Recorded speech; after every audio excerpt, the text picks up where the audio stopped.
बहुत समय पहले मीनापुर छोटे से गांव में ममता नाम की बहुत ही गरीब औरत अपने बेटे लोकेश के साथ एक छोटे से घर में रहती थी। ममता दूसरों के घरों में खाना बनाने का काम किया करती थी, जिससे घर का गुजारा होता था।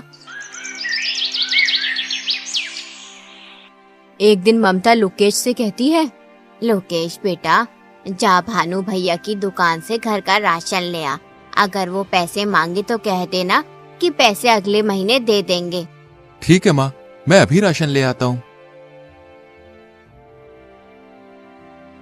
लोकेश भानु की दुकान पर राशन लेने पहुँच जाता है। वो भानु से कहता है, भानु भैया, माँ ने राशन मंगाया है। उन्होंने कहा है कि पैसे अगले महीने दे देंगे। तुमने मुझे क्या समझ रखा है, जो मुंह उठाए उधार लेने चले आते हो यहाँ। अरे उधार की वजह से मेरी दुकान बंद होने की कगार पे है। अभी तुमने पहले के पैसे दिए नहीं है और उधार लेने चले आए। देखो भाई, मैं उधार का कोई सामान नहीं दे सकता। भानु दुकानदार की ये बात सुनकर लोकेश अपने घर की ओर चल पड़ता है और वो सोचने लगता है, मैं कितना अभागा हूँ जो 2 वक्त के खाने के लिए पैसे नहीं जुटा सकता।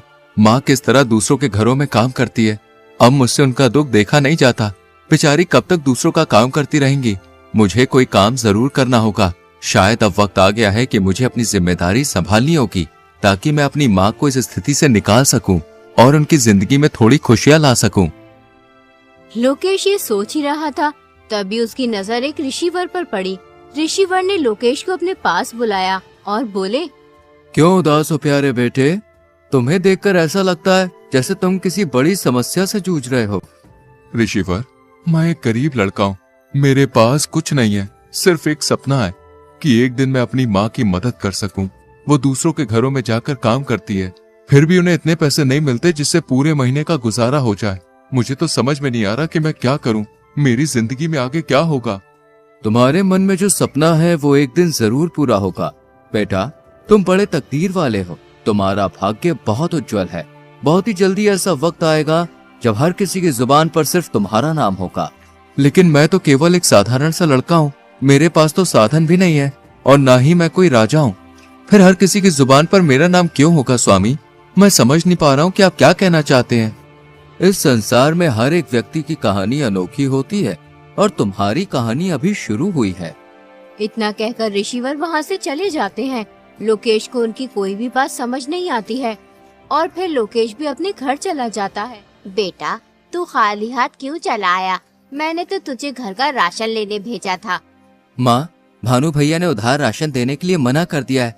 वो कह रहे थे कि मैं तुम्हें और उधारी नहीं दे सकता। तुम्हारे ऊपर पहले के ही बहुत पैसे हैं। कोई बात नहीं बेटा, मैं आज मालकिन से पैसे लेकर आऊंगी। तू भानु का हिसाब कराना। जा तू खाना खा ले। माँ, मैं खाना बाद में खाऊंगा। आप पहले मुझे एक बात बताओ। जब मैं रास्ते में आ रहा था तो मुझे एक ऋषिवर मिले थे।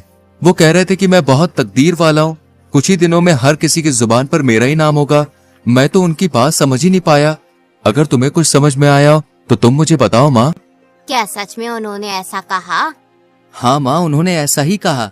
बेटा, जब तेरा जन्म हुआ था तब भी एक ऋषि ने मुझसे कहा था कि ये तेरा बेटा बहुत भाग्यशाली है, बड़ा होकर ये राजकुमार बनेगा। लेकिन मैंने उनकी बात पर कुछ ध्यान नहीं दिया था। माँ, ये सब फिजूल की बातें हैं। भला एक गरीब माँ का बेटा राजकुमार कैसे बन सकता है? राजकुमार तो राजा का बेटा बनता है। तुम सही कहते हो लोकेश, लेकिन कभी कभी ये भविष्यवाणी सच भी हो जाती है। मैंने खुद अपनी आंखों से भविष्यवाणियों को सच होते हुए देखा है। हमारे गांव में सुनीता नाम की एक औरत ने एक बेटी और बेटे को जन्म दिया था। उन बच्चों की खुशी में उस औरत के पति महेंद्र ने आसपास के सभी गांवों में दावत की थी। वो औरत भविष्यवाणी में बहुत विश्वास करती थी, इसलिए उसने अपने बच्चों का भविष्य पूछने के लिए एक ऋषि को बुलाया। उस ऋषि ने उससे कहा, मैं तुम्हें इन बच्चों का भविष्य नहीं बता सकता और तुम्हारे लिए भी यही बेहतर होगा कि तुम कभी भी इन बच्चों का भविष्य जानने की कोशिश मत करना, वरना तुम्हारा ये खुशहाल जीवन पल भर में दुख में बदल जाएगा। लेकिन ऋषिवर, ऐसा क्या है इन बच्चों के भविष्य में जो आप हमें बताना नहीं चाहते? हमने तो ऐसा कोई पाप नहीं किया है जिसकी सजा इन बच्चों को मिले। कितनी दुआओं के बाद ईश्वर ने हमें ये 2 जुड़वा बच्चे दिए हैं। कृपया करके आप मुझे बताएं, इन बच्चों के भविष्य में क्या लिखा है? ठीक है, अगर तुम अपने बच्चों का भविष्य जानना चाहती हो तो सुनो। तुम्हारा ये बेटा बड़ा होकर अपनी जुड़वा बहन से शादी करेगा। ऋषि की ये बात सुनकर सुनीता के होश उड़ गए। ऐसा कैसे हो सकता है ऋषिवर? भला एक भाई अपनी बहन से कैसे शादी कर सकता है? मैं ये भविष्यवाणी नहीं मानता। तुम झूठ बोल रहे हो। मैं आपकी बातों पर विश्वास नहीं कर सकता। अगर बेटा तुम्हें मेरी बातों पर विश्वास नहीं तो कोई बात नहीं, जब समय आएगा तो तुम सब खुद देख लोगे। इतना कहकर ऋषिवर वहाँ से चले जाते हैं।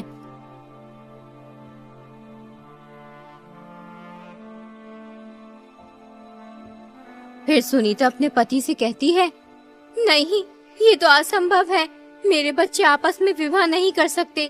चाहे कुछ भी हो जाए, मैं ऐसा नहीं होने दूंगी। मुझे अपनी बेटी को मरवा देना चाहिए, तभी ये भविष्यवाणी गलत साबित होगी। तुम ये क्या बेहुदा बात कर रही हो? उस आदमी की बातों में आकर तुम इस मासूम की जान लेना चाहती हो? कितने वर्षों बाद ईश्वर ने हमें औलाद का सुख दिया और तुम कह रही हो कि हम इस मासूम बच्ची को मरवा दें? मैं ऐसा नहीं करना चाहती, लेकिन हमें इन भविष्यवाणियों को हल्के में नहीं लेना चाहिए, क्योंकि ये भविष्यवाणियाँ मेरे जीवन में एक महत्वपूर्ण भूमिका निभाती आई हैं। कई बार ऐसा हुआ है जब मैंने इनकी अनदेखी की है तो मुझे इसका नुकसान उठाना पड़ा। हमें इन भविष्यवाणियों को गंभीरता से लेना चाहिए, क्योंकि ये सिर्फ शब्द नहीं है बल्कि हमारे भविष्य के संकेत हैं। इसलिए इस भविष्यवाणी को नजरअंदाज करना हमारे लिए सही नहीं होगा। देखो सुनीता, हमें समझदारी से सोच समझकर ही कोई कदम उठाना चाहिए। बताओ अब हमें क्या करना होगा? तुम इस बच्चे को कहीं दूर ले जाकर मार दो। हमें ना चाहते हुए भी ऐसा करना ही होगा। इसी में हमारी भलाई है। अगर भविष्यवाणी सच हो गई तो अनर्थ हो जाएगा। ठीक है, जो आज तक किसी ने नहीं किया वो मैं करूँगा। अपने ही हाथों से अपनी बच्ची की जान लूंगा। तुम इस बच्ची को किसी कपड़े में लपेट दो जिससे मुझ पर किसी को शक ना हो।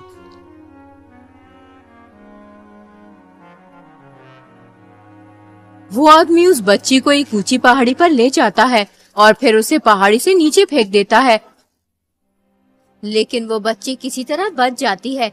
एक अमीर आदमी उस जगह से गुजर रहा होता है, तभी उसकी नजर उस बच्ची पर पड़ती है। अरे वाह, कितनी प्यारी बच्ची है। लेकिन ये बच्ची इस जंगल में क्या कर रही है? इसे यहाँ पर कौन छोड़कर गया होगा? मुझे इसे अपने साथ लेके जाना चाहिए, वरना इसे कोई जंगली जानवर खा जाएगा। वो अमीर आदमी उस बच्ची को अपने घर ले जाता है। अरे कहाँ हो भाग्यवान, जरा जल्दी इधर आओ। ये देखो मेरे साथ कौन आया है। अरे ये किसका बच्चा उठा लाए हैं आप? मैं क्या तुम्हें कोई बच्चा उठाने वाला दिखाई देता हूँ? अरे नहीं, मेरा मतलब वो नहीं जो आप समझ रहे हैं। मेरे कहने का मतलब ये है कि तुम्हें ये बच्चा कहाँ से मिला? ये नन्ही परी मुझे पहाड़ियों वाले जंगल में मिली है। पता नहीं इसे वहाँ पर कौन छोड़ के गया था। मुझे इस बच्ची पर दया आई और मैं उसे उठा के ले आया। ये तुमने बहुत अच्छा किया जिस बच्ची को अपने साथ ले आए। देखो ये बच्ची कितनी सुंदर है, देखने में बिल्कुल चांद का टुकड़ा लग रही है। आज से ये बच्ची हमारे परिवार का हिस्सा है। हम इसे भी अपने बेटे सुहन की तरह ही पालेंगे। अब से हमारे एक नहीं बल्कि 2 बच्चे हैं। यूं ही कई वर्ष बीत जाते हैं। अब वो दोनों भाई बहन बड़े हो चुके होते हैं। अपने बेटे को जवान होता देख सुनीता और उसका पति बहुत खुश होते हैं कि भविष्यवाणी गलत साबित हुई, लेकिन होना तो वही था जो तकदीर में लिखा था।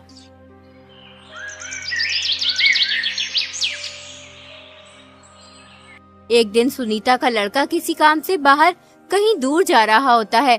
तभी रास्ते में उसकी नजर अमीर आदमी की बेटी पर पड़ती है। उसे देखकर वो सब कुछ भूल जाता है। वो अपने माँ बाप को बगैर कुछ लड़की से शादी कर लेता है और उस लड़के घर ले आता है। माँ, मैंने इस लड़की से शादी कर ली है। ये सेठ हमीर चंद की बेटी है। बेटा तुझे शादी करने की इतनी भी जल्दी क्या थी? एक बार हमसे पूछ तो लेता। आखिर हम तेरे माता पिता हैं। हमने तुझे पाल पोस कर इतना बड़ा किया है, इसलिए हमारा भी हक बनता है कि तेरे सुख दुख में साथ रहें। अरे भाग्यवान, तुम भी ये क्या बात लेकर बैठ गई हो? अरे हमें तो खुश होना चाहिए। हमारे बेटे की खुशी में ही तो हमारी खुशी है।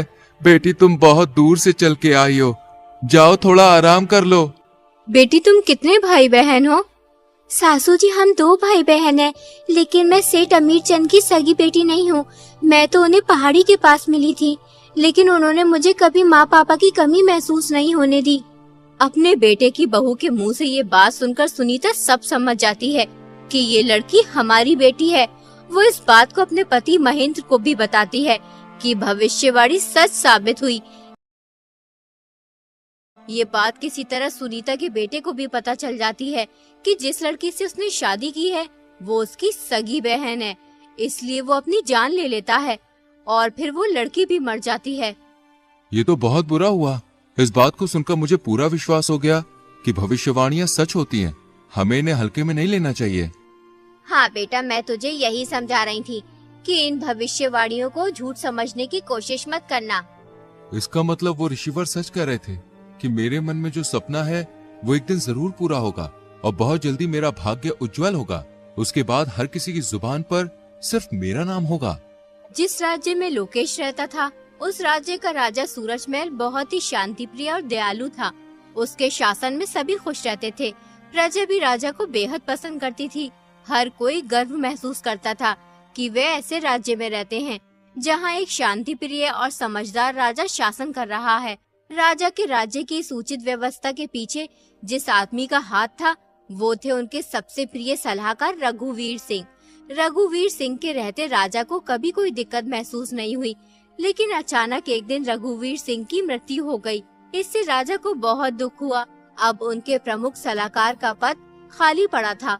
वो चाहते थे कि पूरे राज्य में सबसे बुद्धिमान और जवान आदमी को ये पद मिले, इसलिए वो अपने मंत्री से कहते हैं, पूरे राज्य में घोषणा करवा दो कि जो भी व्यक्ति राजा की 3 पहेलियों का सही जवाब देगा उसे राजा 1000 सोने के सिक्के और अपना प्रमुख सलाहकार नियुक्त करेंगे। अगले ही दिन मंत्री ढिंडोरजी को घोषणा करवाने के लिए भेज देते हैं।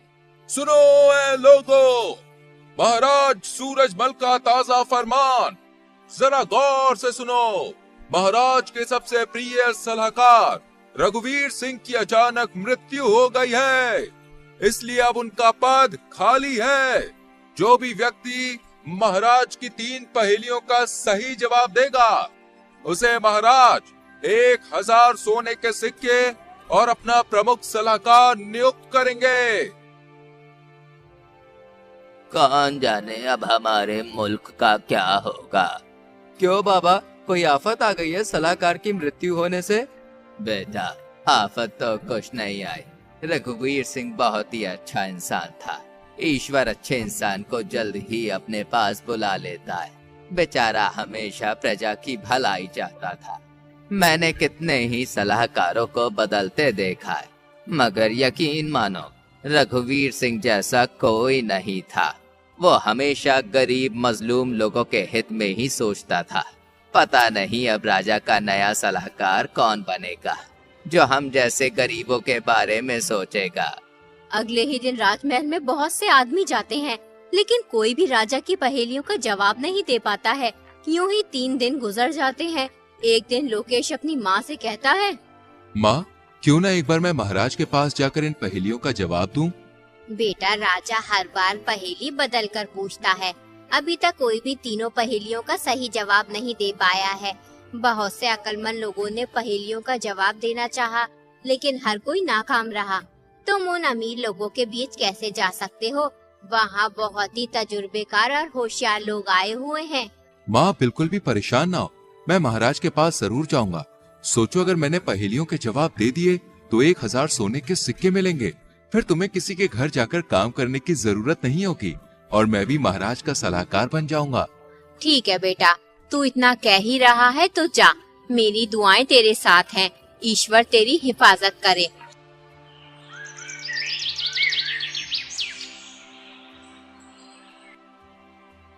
अगले दिन लोकेश राजमहल पहुंच जाता है। महाराज उससे पूछते हैं, तुम यहाँ किस लिए आए हो? महाराज, मैं यहाँ आपकी पहेलियों का जवाब देने आया हूँ। अभी तक कोई भी मेरी पहेलियों का जवाब दे नहीं पाया। तुम समझदार लगते हो, जवान भी हो, शायद तुम मेरी पहेलियों का जवाब दे सकते हो।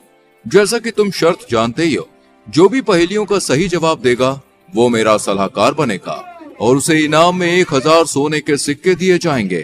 ठीक है महाराज, मैं आपकी पहेलियों का जवाब देने के लिए तैयार हूँ। तो बताओ, तुम्हारे अनुसार सबसे बड़ा धन क्या है? महाराज, सबसे बड़ा धन संतोष है। जब मन शांत होता है तो इंसान सबसे अमीर होता है। बहुत खूब। अब दूसरे सवाल का जवाब दो। जीवन में सबसे बड़ा ज्ञान क्या है? महाराज, जीवन में सबसे बड़ा ज्ञान ये है कि खुद को जानना और समझना। जब हम अपने आप को पहचानते हैं तब हम दूसरों को भी समझ पाते हैं। सही उत्तर। अब तीसरा और आखिरी सवाल, सच्ची मित्रता का अर्थ क्या है?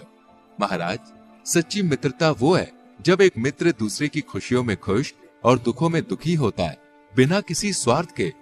बहुत अच्छे। तुमने तीनों सवालों के सही जवाब दिए हैं। तुम वाकई में बुद्धिमान हो। आज से तुम मेरे सलाहकार हो। मंत्री, इसे 1000 सोने के सिक्के दे दिए जाए। कल से तुम अपना पद संभालोगे। लोकेश 1000 सोने के सिक्के लेकर अपने घर चला जाता है। लोकेश को देखकर ममता बहुत खुश होती है। वो लोकेश से कहती है, बेटा, जब से तू गया है तब से ही मैं तेरे लिए दुआ कर रही थी कि तू कामयाब हो, और ईश्वर ने मेरी दुआ सुन ली। अब हमारी सारी मुसीबतें दूर हो जाएंगी। हाँ माँ, अब तुम्हें किसी भी चीज की चिंता करने की जरूरत नहीं है। आज से तुम्हें दूसरों के घरों पे जाकर काम करने की भी कोई जरूरत नहीं है। बेटा, मेरी पूरी जिंदगी दुख और तकलीफों में कट गई। आज सालों बाद तूने मुझे ये खुशी दिखाई है। अगर आज तेरे पिताजी जिंदा होते तो बहुत खुश होते। पूरे राज्य में ये बात फैल जाती है कि ममता का बेटा राजा का सलाहकार बन गया है। सब बहुत खुश होते हैं क्योंकि लोकेश बहुत ही समझदार और नेक लड़का था। एक दिन लोकेश महल से अपने घर जा रहा होता है। तभी रास्ते में दो भाई एक घोड़ी के बच्चे के ऊपर झगड़ते हुए दिखाई देते हैं। लोकेश उनके पास जाकर बोला, आखिर तुम दोनों लड़ क्यों रहे हो? जिस आदमी को तुम मेरे सामने खड़ा देख रहे हो, ये मेरा बड़ा भाई है। ये एक नंबर का झगड़ालू इंसान है। ईश्वर इसे गारत करे। हमारे पिताजी जो भी छोड़कर मरे थे, हमने उसे आपस में बांट लिया। मेरे हिस्से में घोड़ी आई थी, उस घोड़ी ने एक बच्चा दिया। ये बेईमान इंसान उस घोड़ी के बच्चे को अपना बता रहा है। जरा आप इसे समझाइए, जब बच्चा मेरी घोड़ी ने दिया तो वो घोड़ी का बच्चा मेरा हुआ या इस बकबक का? ये नामुराद झूठ बोल रहा है। सालों से ये अपनी घोड़ी को मेरी जगह में बांधता हुआ आ रहा है और इसकी घोड़ी ने बच्चा मेरी जमीन पर दिया है, इसलिए वो घोड़ी का बच्चा मेरा हुआ। जो चीज जिसकी जमीन पर पैदा होती है वो उसी की हो जाती है। लोकेश समझ गया ये दोनों पागल हैं, इसलिए वो उनसे बोला, तुम्हारी समस्या तो बहुत गंभीर है। तुम्हें राजा के पास जाना चाहिए, वो ही तुम्हारा फैसला कर सकते हैं। तुम सही कह रहे हो, हमें राजा के पास जाना चाहिए, वरना ये झगड़ालू इंसान कुछ उल्टा सीधा न कर बैठे। अगले दिन दोनों भाई राजा के पास पहुंच जाते हैं और राजा को अपनी सारी बात बताते हैं। राजा लोकेश से कहते हैं, इस समस्या का हल तुम करो लोकेश। वो दोनों भाई लोकेश को पहचान लेते हैं, लेकिन राजा के सामने उनकी बोलने की हिम्मत नहीं होती, इसलिए वो चुपचाप खड़े रहते हैं। देखो, जगह से घोड़ी और बच्चे का कुछ भी लेना देना नहीं है। जिसकी घोड़ी है बच्चा भी उसी का है, लेकिन तुम्हें अपने बड़े भाई की जगह में घोड़ी बांधने का हर्जाना देना होगा। तुम्हें उसे एक सोने का सिक्का देना होगा। दोनों भाई लोकेश का फैसला सुनकर खुशी खुशी अपने घर चले जाते हैं।